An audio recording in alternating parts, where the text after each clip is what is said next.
I'm Aaron Sagers, and this is Talking Strange.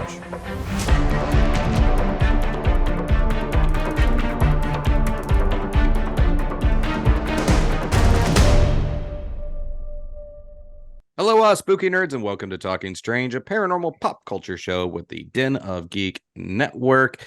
As always, I am your host, journalist, author, researcher of weird things, Aaron Sagers. You can also catch me on 28 Days Haunted on Netflix. And by the way, spooky season, great time to revisit 28 Days Haunted.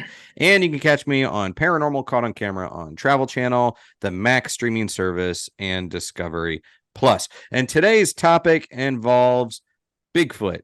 What is Bigfoot? Is Bigfoot an ape man, a relic hominid, a bipedal cryptid? Is it an interdimensional being, an elemental? Is it something else entirely?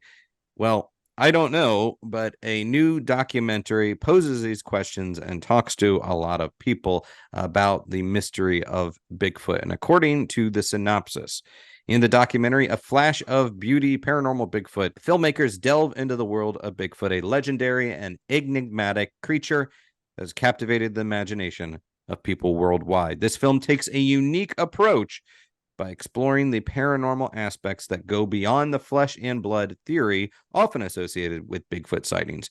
It blends eyewitness accounts, expert interviews, and compelling evidence to shed new light on this enduring mystery. And I can say, having watched it, it does go beyond what I have seen with a lot of other Bigfoot documentaries and shows, which is a fascinating new chapter. And the film is available now on Vimeo. And my guests today are the filmmakers behind Flash of Beauty. First up, Tobe Johnson, not Toby. I got this wrong. Tobe Johnson is the author of the Owl Moon Lab books and researcher of all things related to Bigfoot. With over a decade of research and his own experiences, he has dedicated his work to investigating the relationship of Sasquatch and the paranormal. Tobe is a co-producer of the documentary Flash of Beauty, Bigfoot Revealed, which is a groundbreaking two-part documentary series that focuses on Sasquatch witness testimony. And this is the second part of that documentary. He's also come to the conclusion that Sasquatch is not only very real, but is far beyond what most would have you believe. Also, we have Brett Eichenberger, award-winning filmmaker with over 25 years of experience working in the film and video production industry. His work includes the feature films Light of Mine and Pretty Broken. He's done commercial films, short films, music videos, documentary shorts. Filmmaking has taken Brett around the world, but he feels most at home in the outdoors of the Pacific Northwest. And as a native Oregonian, he's been intrigued by Bigfoot since his childhood years, and this documentary has given him the opportunity to explore the topic in depth. And Tobe and Brett, thank you for joining me today. How's your day going in your respective locations? It looks like, for those that are seeing this as a video feed, it looks like Tobe is in the woods with a shadowy cryptid behind him, and looks like Brett is in a Spring Hill Suites. You nailed it, Aaron. I am, in fact, in a Spring Hill Suites. That is unfortunately not haunted. I will just let you guys know. Not with that attitude, Brett. No, I know. Well, thank you for joining me again. We met and were able to chat at Phenomenon in Vernal, Utah, just a couple months ago, and had some great conversations with you guys. That was when I was first kind of keyed into this documentary, and I was able to see it there during a screening. And I just knew I had to talk to you guys about this unique approach to the subject matter. But to kind of kick things off, I would like to hear from each of you about your own personal experiences with Bigfoot, or whatever you would like to refer to it, him, she as. Tobe, why don't you begin? Any early stories or any experiences with Sasquatch? Well, Aaron, it all started in around 2005 timeframe when my son and I found an enigmatic footprint in the mud in the muddy hills of Thurston, Oregon, just outside of where I grew up in Springfield, Oregon. And it was just a single nuanced footprint that could have been a hoax, could have been anything, could have been a bear, but it got a larger conversation started. And the bug bit me. once I found out that footprints could be found, I thought, well, where do the footprints end? Who makes the footprints? Are these all hoaxes? I don't think so. Years later now, I feel as though after all the adventures I've had, all the witnesses I've talked to, that, there's something else going on. And the lack of evidence seems to be the evidence that something stranger is afoot here. And that's where Brett and I and Jill and Mike come in with this story here, that these witnesses can be found. I focus mainly in this book that I have, the Owl Moon Lab, on what I call Sasquatch contactees, people that have the experience of Bigfoot on their property, or at least they know the zone to go have an experience. And they have these hot spots in the woods that they go to for these interaction experiences. And that's really where my story takes off, is this strange little place in Cottage Grove, Oregon, that not only has a Bigfoot tale, but it has a poltergeist tale. It has a UFO tale. And how are all those things connected? Well, I think it's because there's these window areas like Skinwalker Ranch talks about. They exist all over the world. And Bigfoot is just kind of the beginning chapter of how all the weirdness started. Okay. And Brett. Sorry, I was muted. So, boy, where do I start? Basically, it kind of comes down to just growing up here in Oregon. I've just been fascinated with, and this goes for Jill too, the producer of the project. Both of us have had this fascination with mysterious, and whether it's UFOs, hauntings, or Bigfoot. But Bigfoot, I think, feels more like a neighbor than I think we feel closer to it because we're surrounded by forests up here, and being that we're constantly traveling through the mountains or on the way to the Oregon coast or whatnot, we feel like there's always an opportunity to have a Bigfoot sighting. And what's really interesting is after we first started doing these documentaries, right in the pandemic, we discovered that it really is true that they are within, as the crow flies, maybe 25, 30 miles from us. And we've actually had even, sightings even closer. So the idea to do this documentary really kind of started way back in 2012 when we had some investors that were interested in funding a science fiction feature film that we were doing, a narrative film. And they kind of invited us. They said, if you guys are into Bigfoot, you should come out to this little thing called Beachfoot. And so we went out there and we got to know people like Ron Moorhead and Peter Byrne and Todd Neese. And we just kind of started going. And eventually we realized that we had an amazing group of people. It's like all of a sudden we were in the Bigfoot community. We had this amazing group of people that we could utilize in order to tell a documentary. And so, long story short, when the pandemic hit, we finally realized that that was the time to do this film because we had the resources. What a better way to avoid COVID, the virus, than to go out into the woods and social distance and look for Bigfoot, right? So that's really how this whole thing got started. And we were hooked. And it's been an amazing adventure ever since.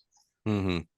It is fascinating to me. It's one thing to, as you said, Tobe, get bit by the bug, the Bigfoot bug, and be fascinated by it. But for it to become this extensive endeavor and, quite frankly, like time and financial investment is a whole other thing. So this isn't just, like taking on a hobby of basket weaving or crocheting or whatever. You were kind of all in on that. So I guess the question with that is, like, was there ever a moment of doubt where you're like, oh my gosh, I'm spending so much of my life, my time, and finances and raising finances to go poke around in the woods for something that some other people out there would say is just a lot of hooey? Well, that's probably directed towards me here. First, primarily seeing how this. It does divert your attention away from the normal things of life. And I would say first 7 or 8 years were primarily focused on me trying to get to the woods to where latent sightings had happened. someone is out in the national forest, they have a sighting. It would have been, several weeks ago or several years ago. And you, as a Bigfoot enthusiast, go out there to see if you can find any evidence on your own. Well, that all stopped. It has to stop because it will consume you. And we talked to some of these people in the documentary where you get an idea that, hey, this could really take over just based upon the psychological implications that they saw something extraordinary. But when you add the element of the fact that these things can appear back at your house, they can follow you, however that is possible. I'd heard that really early on from investigators that the phenomenon will follow you home. Well, it turns out to be true, not only because of things like handprints on your windows that can't be explained or sightings, but just the amount of these extended experience or these Sasquatch contactees that I talk about. They have the stronger evidence, in my opinion, and they don't have to work for it. So to answer your question, it really would have diverted my life in a negative way had I had to go out to find this phenomena and beat my head up against the Doug firs that it wasn't happening. But that doesn't really happen. Like it's a major cool off period right now in my own life as to the phenomena.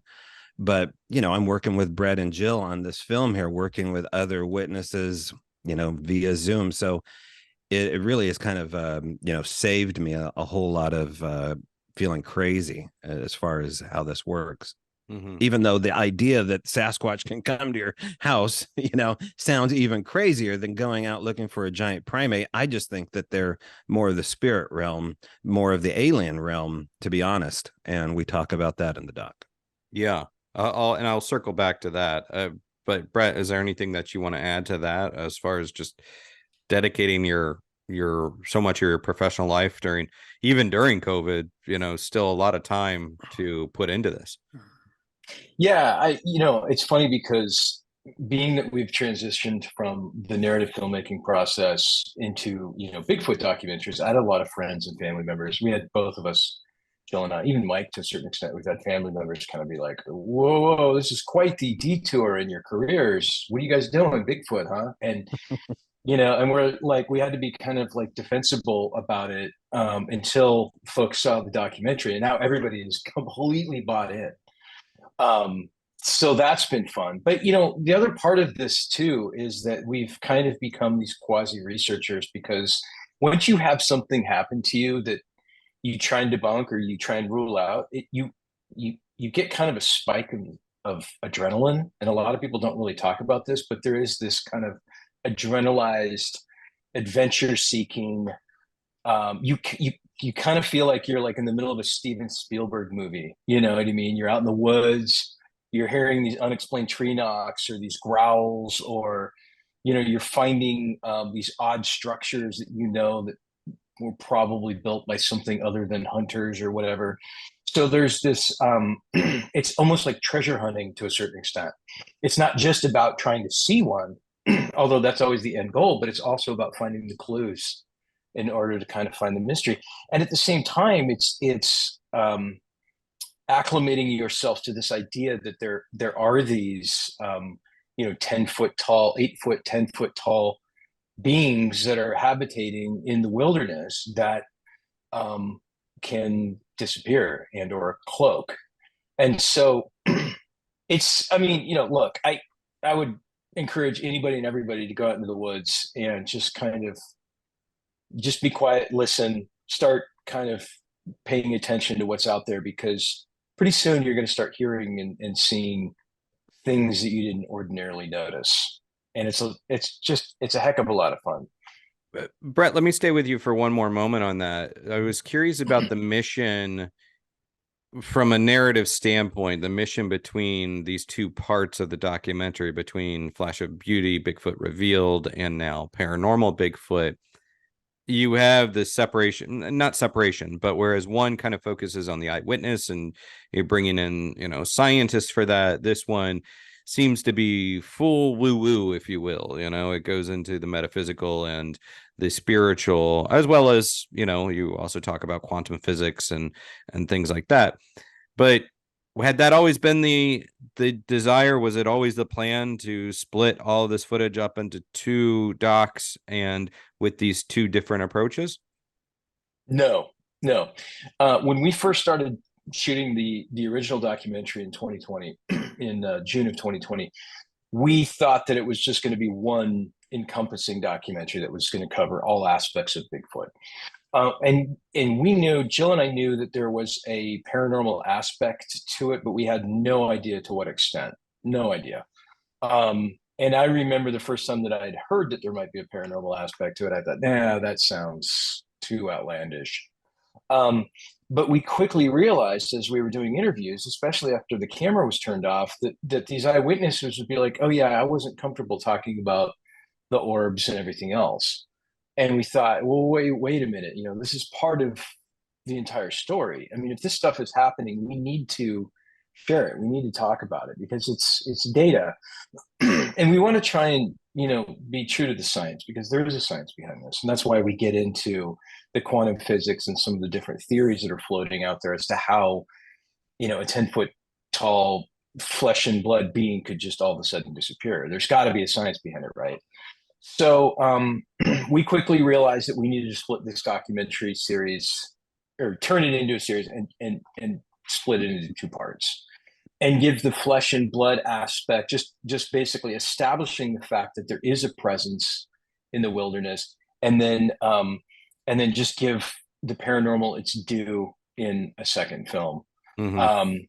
And to me, it just made sense, to do it that way. It's so funny because we got a comment on our trailer on YouTube a few months after the trailer for the first film came out, and some guy was going on and on and on about how, we think they're only flesh and blood, and it's a travesty we didn't talk about any of the paranormal because there's a whole paranormal aspect.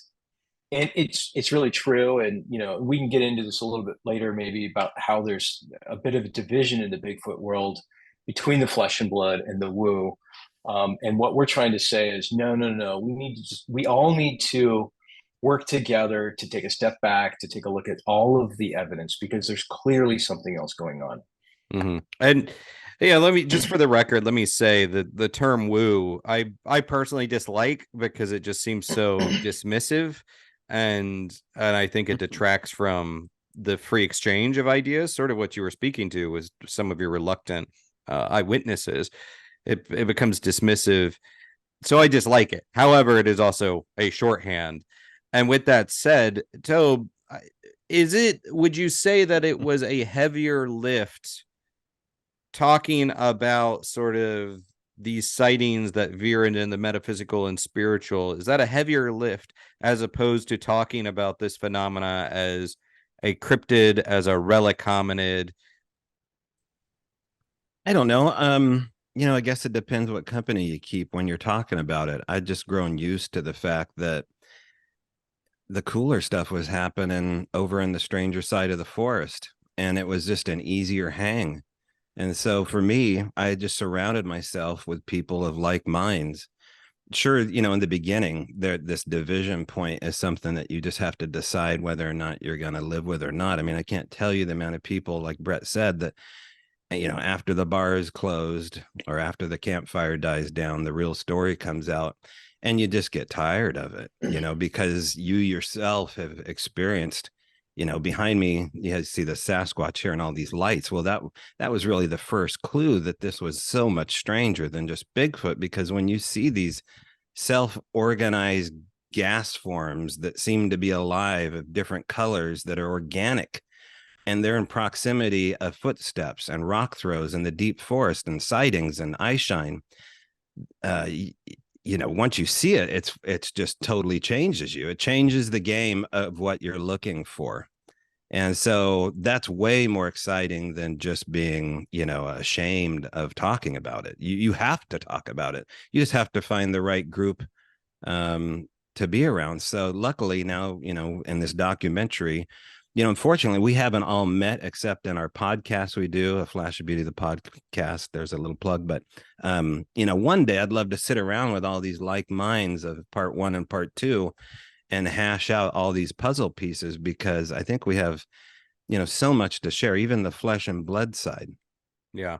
And feel free, plug away. That's fully encouraged in my company. But that said, there are Bigfoot researchers that have literally told me, especially if I use the word paranormal, it's not paranormal. Bigfoot's not paranormal. It's out there. It's a science.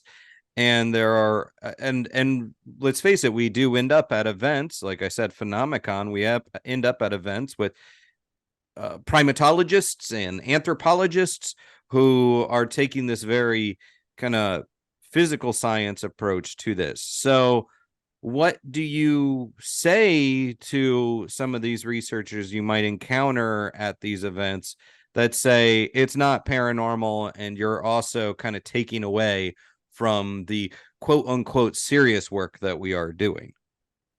Tobe.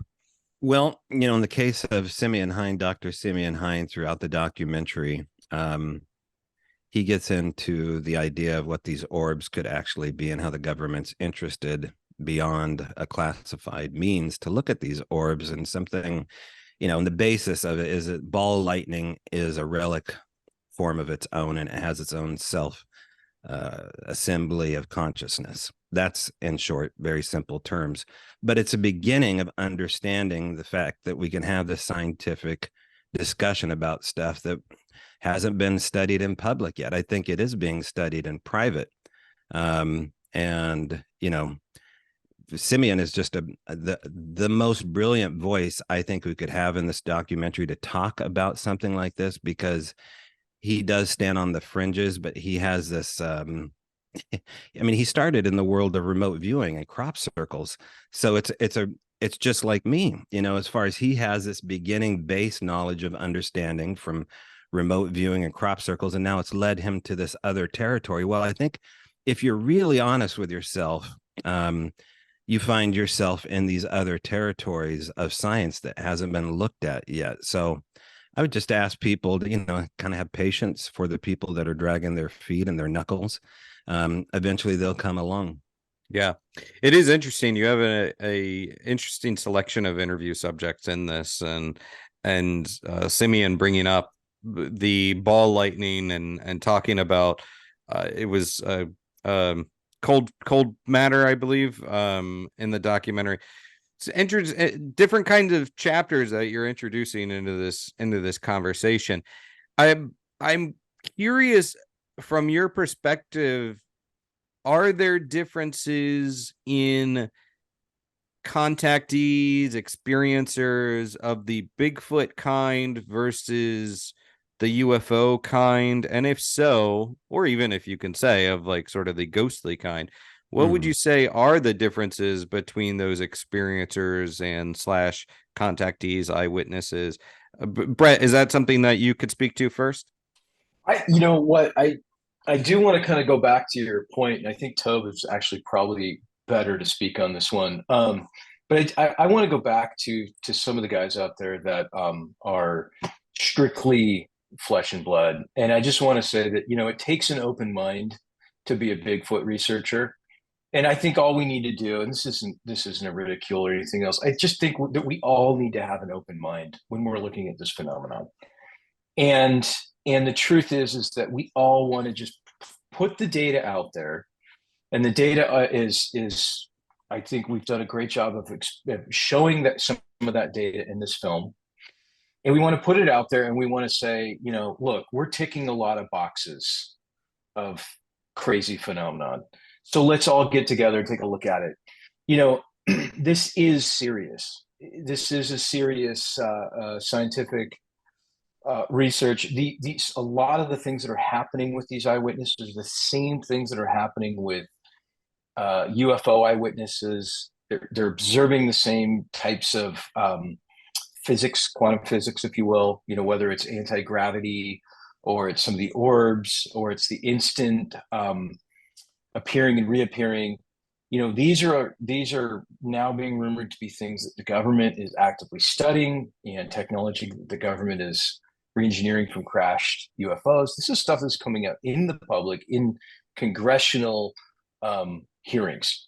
And so I would just like to say to the other researchers out there that are on the fence, but take a look at that and then backtrack into the world of Bigfoot, because it's all connected.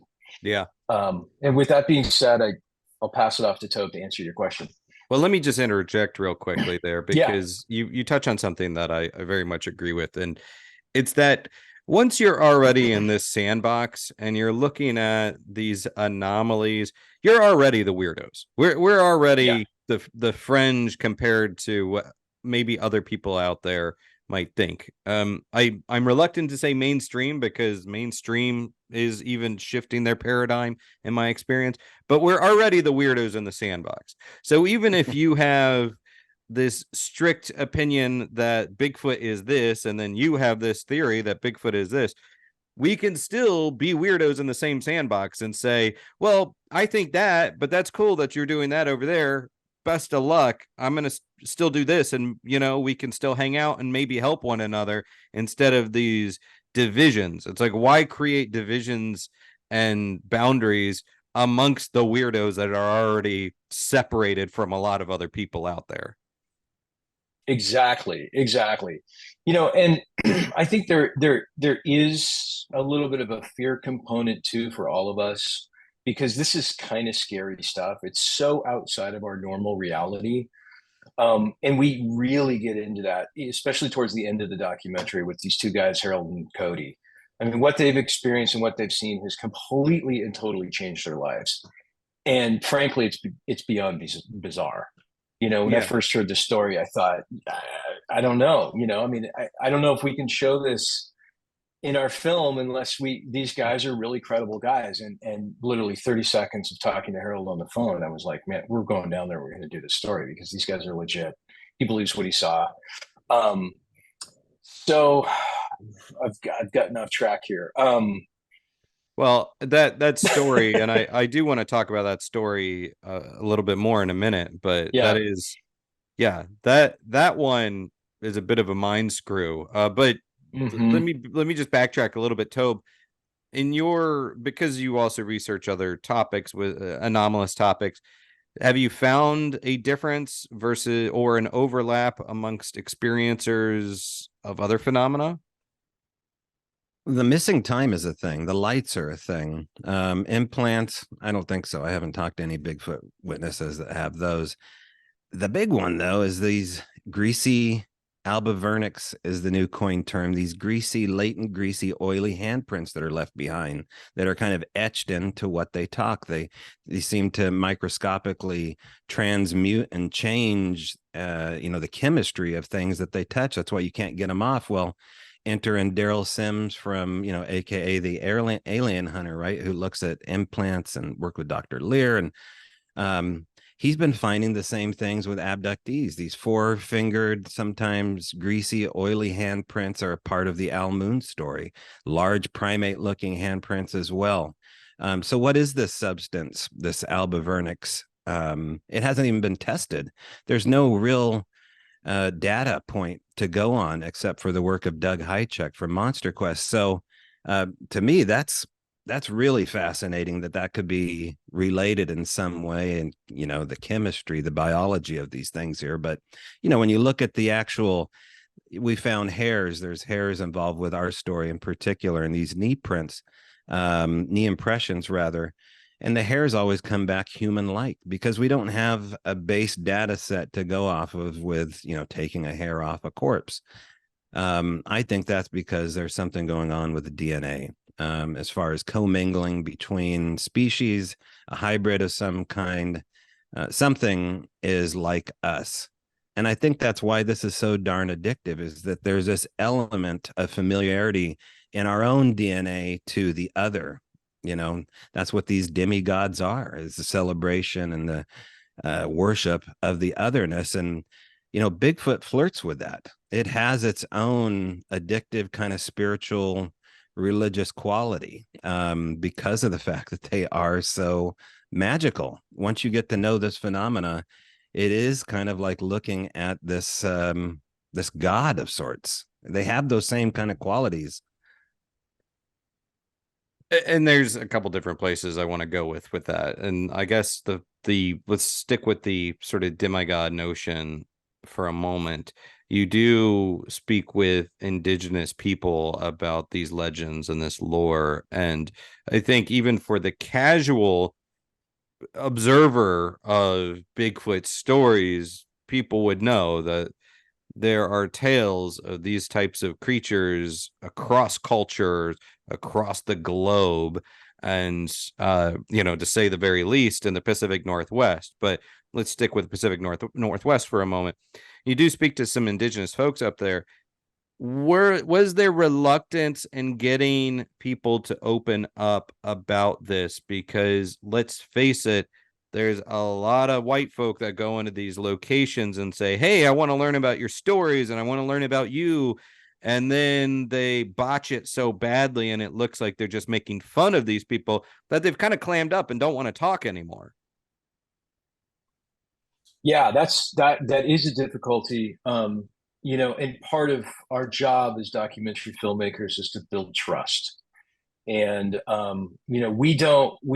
this is why we open the film with a native tale and a blessing from a native, is because it's important for us to honor, these tribes that, across, like you said, across North America, all have a different name and different meanings for the Sasquatch.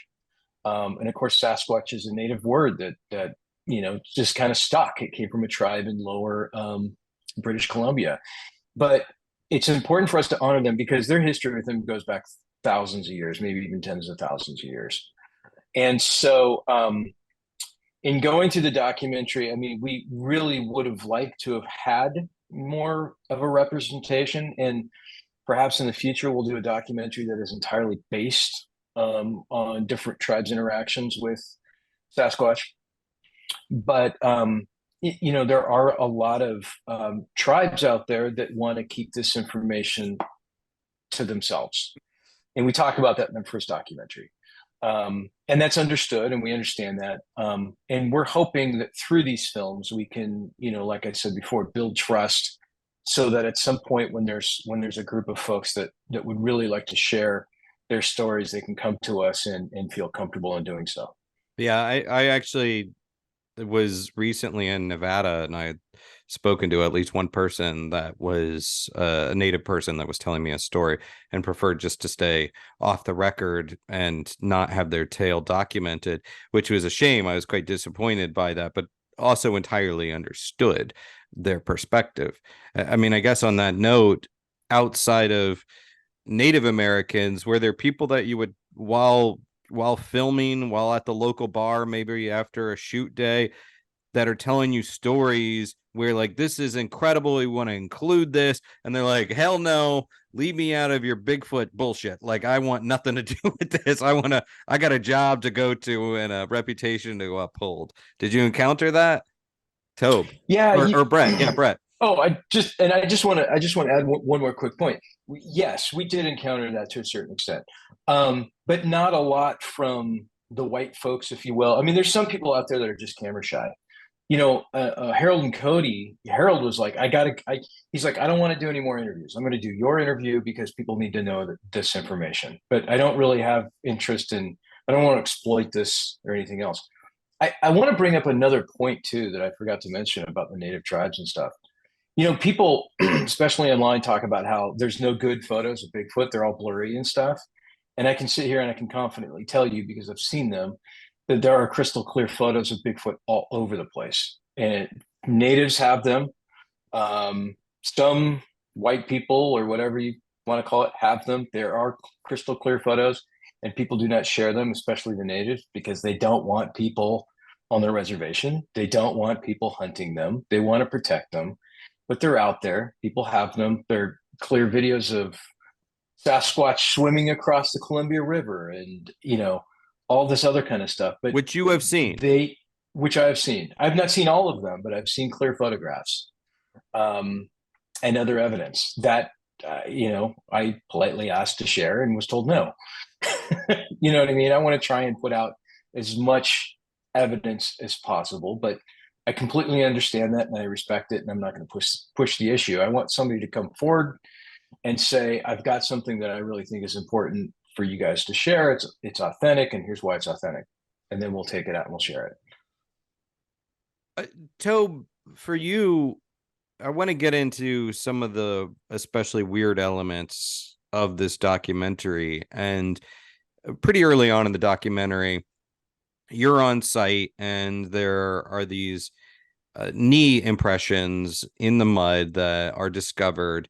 And you see some hairs embedded in this, and looks like hair formations kind of in the mud as well. You take a cast of it, you take it back to the labs, and then that is stuff that I think people that have watched TV shows or documentaries before have followed along. Okay, they find this thing, they cast it. Okay. But then it goes in an entirely different direction where weird stuff starts happening at the labs. And I want you to talk about some of these incidents that took place and what was showing up and what the takeaway is from the additional phenomena and activity. I don't know if Mel Skahan spoke of this in the documentary in part one, but the consequences, he's a Yakima Native American in part one and part two as well. And he speaks about the consequences of taking biologicals home from a Native American standpoint, including hair. He had some pretty serious stuff happen and ended up returning the hair back to its rightful owner, I believe. In this case, the knee impressions were coated in hair, and we had a huge plaster cast of it drying in. Let's just make sure people know this wasn't really a lab; it was a garage, but it was like this living laboratory of sorts, and we weren't quite sure if we were studying it or if it was studying us. But when we brought the cast back home, things just started to happen around this area. And we get into bits and pieces of it in the documentary. Mainly, it was these sounds that happen. And these sounds were popping, beating sounds, snapping, wood knocky sounds, if you will. Poltergeist sounds, actually, knocking 3 times, and particularly a lot of times, in and around the property at all hours. I end up living there to study this full time. And then this gifting begins. Now, in the world of the Sasquatch contactee or these the people that have the experiences where they go have these experiences in the woods, they'll leave trinkets included in food and stuff like that, shiny objects. And in return, they'll find something inexplicable left for them in a strange place. Well, these gifts are gifts of significance sometimes. And we talk a little bit about that as far as these things meeting needs of people. And these are things that the witnesses have spoken about, maybe in private. And then suddenly this object appears in an apport. It will just appear in a locked room, let's say, or in a locked car, all matters a day. And so what is that? What is this relationship of giving back and forth? Well, the Native Americans talk about gifting quite a bit. You can go back through the lineage, even in recent times, of Native Americans trading salmon with Sasquatch. Now, these are not apportations. These are full-on meetings between Sasquatch and natives. But it doesn't stop with the natives. It goes on to these extended experiencers who also have these extraordinary claims. And, I'm afraid they're true for the fact that we kind of lived through it. And, throughout the documentary, we talk to these witnesses that don't engage as much as Daryl and I engage this phenomena. But man, if they would have, Lord knows what would have happened, because our story is pretty strange. But throughout the documentary, there's much stranger ones. Yeah, just to kind of touch on some of these things, and it's not spoiling anything from the documentary, but you start receiving, it looks like some various toys that looked quite old, had a retro vibe to them. You received like a bobber, like a little fishing equipment. If I recall, there was another item where it on top of it looked like it was a mushroom that had hallucinogenic properties and that indigenous people used for their own kind of spirit quests. Am I recalling all of this accurately? Yeah, the final kicker was and I don't want to spoil too much, but there was a pandemic going on through most of this filmmaking there. And this mushroom was in response to a question I had to, whatever we're going to call Bigfoot. I call them a land spirit of sorts, just based upon what this mushroom says about its powers when ingested. And it's a strange tale, but in short, the objects you mentioned were relative to the things that we were speaking about. They were gifts of significance based upon things that we were doing in and around the property or just speaking about. And one of the more powerful examples of that is when we were looking for a taxidermied rabbit to put in this art installation I was making for researcher Ron Moorhead.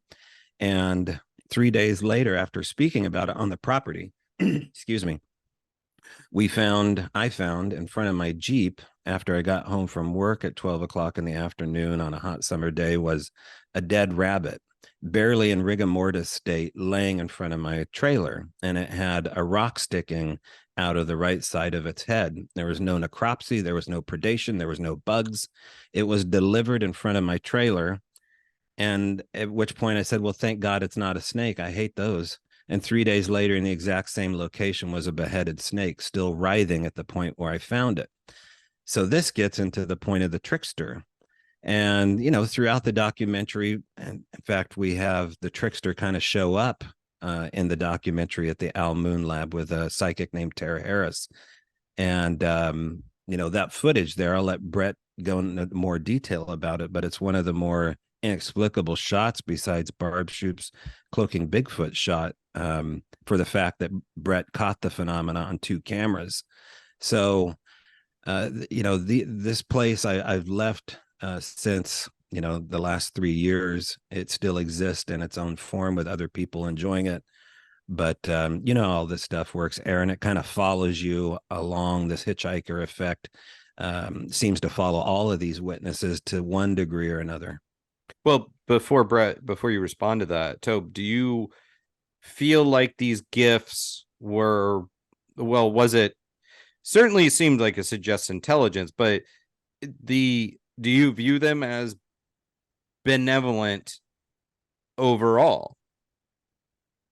Yeah, I think so. I mean, the decapitated snake was a pretty sick joke, but at the same point, we all run and grab a pound of hamburger at Costco and bring it home and sizzle it. So I'm not quite sure who, at points I had, I look back to the fact that I had a nervous girlfriend about that episode out of state, and I'm trying to describe to her what the heck's happening down in Oregon. And she's like, well, this is too much. But at the same time, you have to look at it as, if you were to find an indigenous tribe somewhere in the south of, South America or something like that, and there would be this cultural divide between you two. I think there's this huge cultural divide between the way these beings live and the way we live. And, but I will say, I don't know. And there could be this trickster element kind of pulling the researcher into the stranger, darker world. I myself have never seen that before, other than the event I described to you. And I'm not quite sure why that is. I think sometimes these researchers have to lean upon these other witnesses that have this latent ability to bring the phenomena to them. They channel the phenomena to them. They are paranormal magnets, for lack of a better word. I have to kind of host off these other people. I don't have that ability myself. So this stuff just kind of goes away unless I'm in proximity to someone who has stuff going down. It just, when you remove the labels of these things, overall the phenomena to me starts to resemble more things out of folklore, puckwudgies, fae, elementals, that maybe these are all kind of fitting within the same a very similar under the same similar umbrella. Well, oh gosh, Sarah Lamos is a psychic. She actually did some psychometry on the hairs I described earlier from these knee impressions at the McMinnville UFO Festival. She was a total disbeliever, but as a psychic, she did some psychometry, and that was the ability to read through a physical object. And the look on her face I caught on camera. I was filming her at the time, and that's exactly what she said, Erin. She goes, "Oh my God, they exist, and they're like fae, but they're way more powerful than that world." She did use the word godlike. And yeah, that was really incredible. I get goosebumps thinking about that, because she didn't expect to get anything. She had no idea whether or not I was trying to hoax her. I was there to deliver hair to George Knapp, actually, who was speaking, and she was lucky enough to take a look at it beforehand. But just to get to your point, yeah, this stuff drags you in all different directions, but so does the world of the poltergeists and the world of the UFOs. So here we are again, these overlapping worlds that Simeon Hein talks about. We approach through the delicate lens of Michael Ferry and Brett Eichenberger. Yeah. It's I know I am familiar with Sarah. I know Sarah, but I was not aware of that particular incident. That is quite fascinating. Brett, I want you to pick it up from here and share some of the, especially because you come from a world of filmmaking that is not associated with this, and you're a guy that knows your equipment. I want to hear about some of the footage that you captured and the footage that's revealed in this documentary. That walk us through some of these things, and just your overall impression about what we as the audience are seeing. Yeah. Yeah. So what's really interesting is, when we were filming the interview with Tara, that interview actually was intended for the first documentary. And then we realized it needed to go into the second one. But as we were filming her, we're filming her literally feet away from where all the paranormal activity was occurring at the Almud. And so, I don't know, 10 minutes into this recording, Mike and I both have these 7-inch monitors in order to monitor our focus and our framing and our light. And I'm watching these monitors, I'm seeing these blips, these white blips. And sometimes those can be explained from a variety of different reasons, whether it's, issues with the sensors on the camera or whatnot. And I've been doing this now for, 25, 30 years. So I've seen it all. I literally have seen it all. But what was different is the way that they were appearing. If you have a flashing pixel or a dead pixel, not to get too technical, it will happen in the same place. And this was happening all over the place. And so I stopped and told Jill to write down a time code note so I could go back, when we digitized the footage, to look at it. And I did. I went back and I looked at it, and what I found astounded me. I could tell that it was on camera, but at the same time, I need to remain skeptical. And so I wasn't entirely 110% convinced. Well, fast forward a few months later, and I'm editing this current film, The Paranormal Bigfoot, and I'm going through this footage, and I'm going through the second camera angle, and I'm finding the exact same blips in the second camera angle, which proved to me that the phenomenon was real, it was happening, and it was happening so fast that we weren't picking it up with our own eyes. And the other thing that was interesting about that was, not only did I find it in the second camera angle, but I found one that kind of makes almost like a J or a reverse C kind of a thing, which is not, that has nothing to do with our sensors. That has nothing to do with dead pixels or flashing pixels or anything like that. Whatever it was, in my opinion, moved so fast during a single frame of video, and a frame of video is 1/24th of a second. So it moved just that fast. That light was able to make that light trail. And you'll see that in long exposure photography. And so that, technically speaking, I felt like they were showing off. I mean, it just completely blew me away. And then we did this interview with Simeon, and Simeon starts talking about microball lightning, and he's showing videos from this scientist in Japan from 1984. He's got microball lightning, and I'm like, it's the same thing. And we're literally, showing these appearing in front of Tara's face. And then at the same time, not to spoil anything, but at the same time, we were getting activity on camera in the form of audio from not very far away from where we were filming. Yeah, at the same time as these flashes of light. And just to clarify, I mean, based on what you're describing, we're not talking about a lens flare, we're not talking about a halo, we're not talking about like a when on your smartphone when you're capturing an image and then you see a reflection of that image, in your lens. And the fact that this was in two cameras, this really kind of validates that experience. Yeah, yeah, and I just want to preface that the second camera angle is not in the film. I just left it at one camera angle because I felt like it was simpler than getting into a long explanation like I just did. But yeah, this is not, technically speaking, I understand the technical side of video and how video works and how it functions and whatnot. And, it's like I'm constantly finding people on YouTube, posting photos and videos of orbs. And I'm like, yeah, it's probably raindrops or mist or something out of focus. You know what I mean? These are solid objects. You can, this is clearly, it was overcast. There was no sun. There was no lens flare. So I don't have any other rational explanation for it.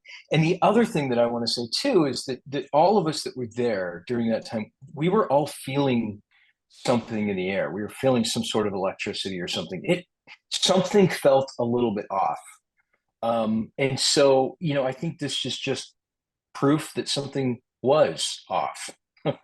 Well, and the other thing I want you to speak to is that there's this freaking amazing, I cannot explain it. I don't understand what we're looking at, but this object that appears to be phasing, kind of camouflage in the back of your frame, and seems to be moving away, and it very much looks like from the Predator movies, the shimmer as it moves through there.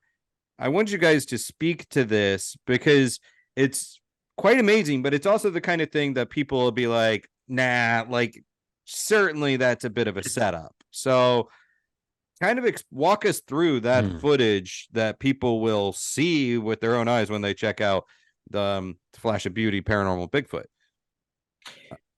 I'll talk about that for a second. So when I became aware of the footage, I contacted Barb Shoup, who photographed it she filmed it with a little iPod Touch.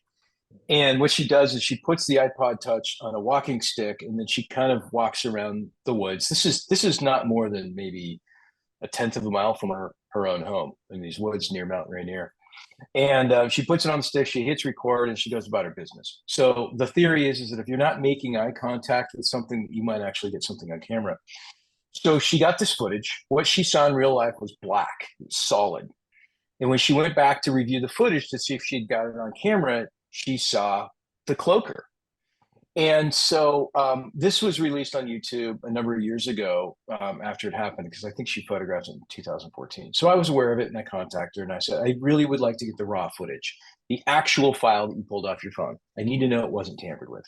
So I took it, and then I spent 3 hours going through it and analyzing it, looking for anything and everything I could think of that would suggest that what I'm seeing is something else, a trick of light, you name it. I was pretty much convinced that it wasn't visual effects early on because, number one, we need to think about the logistics behind Barb Shoup doing that with visual effects in 2014.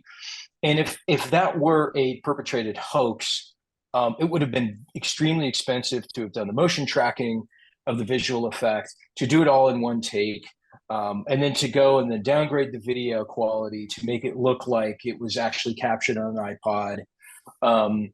And I had some visual effects folks look at it, and they couldn't explain it. But I do know that you could do something that would approximate it, but it would be extremely expensive. And I don't think it would come anywhere close to what she's captured on camera. So I believe that through my research and my technical knowledge of how video functions, I believe that what that is on camera is real. And I believe that, I'm just going to come out and say, I believe it's the paranormal equivalent of the Patterson-Gimlin film, because it is so clear. It's been looked at by, the scientists at Skinwalker Ranch. Of course, we have Eric Bard in our film, and he looks at it and he's blown away. And even more recently, they've looked at it collectively and they've agreed that it's very similar to some of the things that they've seen on the ranch. Cool. Why don't you speak to that footage? It really is incredible footage, and to know Barb is to appreciate that footage all the more, because she lives in a rustic cabin in the middle of nowhere below Mount Rainier, and for her to get an iPod Touch back then was probably a luxury, because she had to drive to town, and the whole thing of knowing Barb, and her interviews just awesome, and she's thrilled with the documentary, of course. And we all are, for the fact that we've been sitting on this footage for years. My question to you, Erin, is: has that been taken on at all by Paranormal Caught on Camera? And if not, why? Because it really is incredible footage. It is incredible footage. I mean, so by way, we'll get it on the show. I mean, I think so. It is pretty wild. I haven't seen something like that. And look, my perspective on it is that anything can be faked, but I think a lot of times the skill of the person behind it, sometimes the money and the financial investment that's involved, and time investment, and to what end, there's a lot of questions that I always have about these types of things to kind of consider. Okay, what level of believability or possibility do I ascribe to this? And based on what we're seeing in the documentary, I was really impressed by it. I was definitely puzzled by it. And there's, again, I mean, towards the end of the documentary, and I will kind of approach this cautiously because I want people to check this out, but you have this story of these two gentlemen that kind of encompasses every element of weirdness associated with this phenomena, between seeing a full-on physical quote unquote ape man, to seeing this sort of shape-shifting element, to this ball of light that streaks off. It is a doozy of a story. It was the intent with kind of going out on that because it kind of breaks the paradigm overall of what Bigfoot is. Who wants to take that first? Tobe, you want to go with that first? Well, I feel Brett's probably more qualified to go into detail because he met the witnesses, Harold and Cody. I haven't even met them yet, but yeah, they do. They encompass the whole documentary and say, deal with that, because it is everything. Jack, one of the witnesses, talks about shape shifting. We talk about the fact that they're not just Bigfoot throughout our story, that they have these other amazing qualities.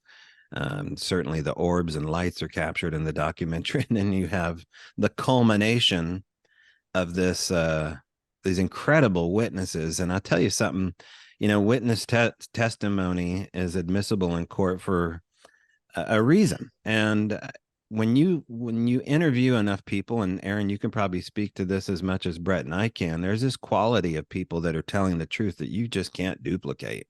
They relive that moment, and these guys, they relive that moment so beautifully on Brett and Mike's camera that it really had to be the way that we close the movie out.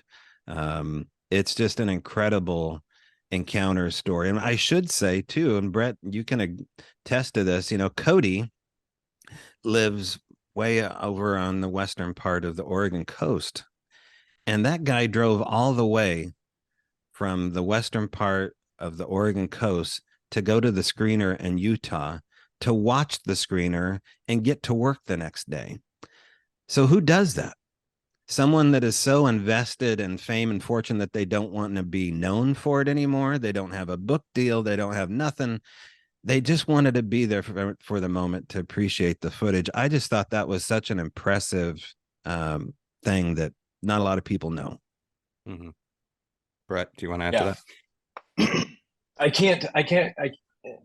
could go on and on about Harold and Cody and how honest and how earnest these two guys are. What's really interesting when I'm in my position is we have such a small crew. We don't have a sound guy.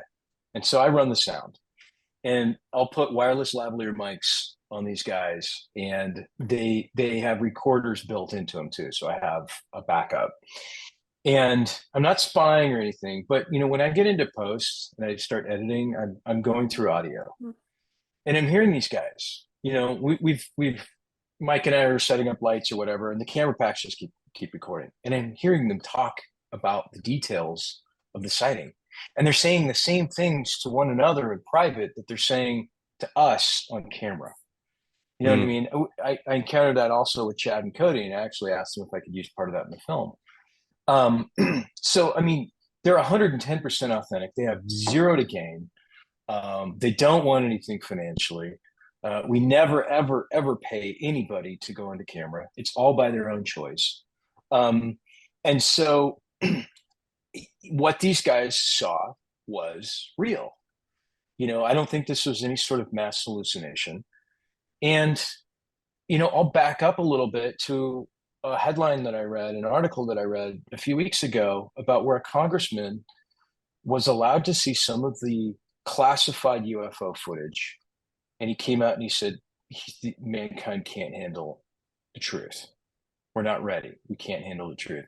And I think Harold and Cody is a tease to that, because we may not be mature enough as a human race yet, or what have you, or maybe this just isn't the right timing for us. But the stuff that's out there is weirder than we could ever possibly imagine. And why this particular being let them see what they saw is anyone's guess. Because in my opinion, if something is that advanced technologically or biotechnologically, they would have known that there was a vehicle there filled with occupants, and it could have done its shape shifting elsewhere, if you get my drift. So I think that there is the intelligence that's on the other side, if you will, is wanting to interact with us. And it's finding and picking the right candidates that they know it can handle. I don't know, but I think it's going to just keep getting weirder and weirder as time goes on. Just a couple final questions, and I'll make these brief, but what's one takeaway that you hope people have after watching this documentary, Brett? I just want people to know that the world that we live in, the universe that we live in, is far stranger than anybody could ever imagine. And I think it's important for people just to have an open mind to things, and I think ultimately the longer kind of goal of both of these documentaries is that some of these discoveries could benefit us as a human race. I think there's some really important things that are happening here. And so I would just encourage folks to watch both of the films and keep an open mind. Mm-hmm. So I think people need to know that they've been actively lied to. And the way these lies work is by omission. They don't necessarily lie to your face and say this isn't so. They leave out the details. And magic really does exist. That's something enriching about this story here with this all, is that we found out that, by taking the red pill, you don't necessarily have to go crazy. You can embrace the fact that life's way more interesting than you've been told all along. So you don't have to be resentful about the fact that you've been lied to. Don't even take our word for any of this. Go have your own experience. That's what this film really does, is say, hey, these can be beautiful, lifelong changing experiences. And they're not scary. They're not negative. They're not dark. They're not oppressive. It's a beautiful, wonderful mystery. And boy, do we need that now more than ever? Probably. And when someone asks you, what is Sasquatch? What's your one sentence response? So expensive if you let it be. But beyond that, I say they're a land spirit. They're of the land. They're, you can find the biologicals of them, you can find trace evidence of them, but they are of the spirit, whatever that is to you. I don't think we're ever going to solve this mystery either, which makes it, to me, all the more beautiful. What do you say, Brett? What is Sasquatch? This is a tough question. I think it's mankind's mysterious brother. Let's put it that way. Okay. And finally, what is next for you guys individually or as a team? And also plug your stuff, Brett. Yeah. So we are currently working on the film adaptation of Voices in the Wilderness about Ron Moorhead's fascinating stories involving the Sierra Sounds. And we've started on that production right now. We hope to have it out at some point next year. Although we're going to take our time on it because the story deserves it. Ron's story is phenomenal, and we're getting some guys to go on camera that have never spoken publicly about this before, and that's been fascinating. Aside from that, we're always looking at other projects. We've got a couple of things that are kind of in the works. And then, we've got the podcast that we're going to start another season on here, probably in the next couple of months. Just, find us on Facebook, follow us, and we'll keep you posted on a regular basis as to what's happening. Tobe, do you want to add to that? Well, if people are interested in the larger story, the Al Moon Lab, they can do that. The book's called The Al Moon Lab, a Paranormal Experiment. It gets into the stranger aspects of everything that we talked about in a flash of beauty. It has interactive QR codes in it of all the evidence that we gathered, including audio. I think there's 1,400 hours worth of audio that we snagged from that place. And it's an interesting read here. I just reintroduced it to the world. But beyond that, I've just been following in the trail of Brett, Jill, and Mike as a film crew. And the story of Ron Moorhead, to me, as far as legacy Bigfooters, this is the story that we want to be shot beautifully. And so to have, this film crew tell this story, to me, is just so unique, so special. I know Ron's excited about it. And the fact that we're getting people on camera to talk about the Sierra Sounds, stories you've never heard of before. You think you know Ron's story, you don't know the half of it. You have not met these witnesses and heard their stories. They're coming on camera to talk about this, and it's going to blow some minds. So I'm super stoked about that. All right. Well, gentlemen, thank you so much for joining me. My guests are filmmakers and researchers Tobe Johnson and Brett Eichenberger, and the documentaries are Flash of Beauty, Bigfoot Revealed, and the latest Flash of Beauty, Paranormal Bigfoot, available now on Vimeo. And I am Aaron Sagers, and this has been Talking Strange. Until next time, be kind, stay spooky, and keep it weird.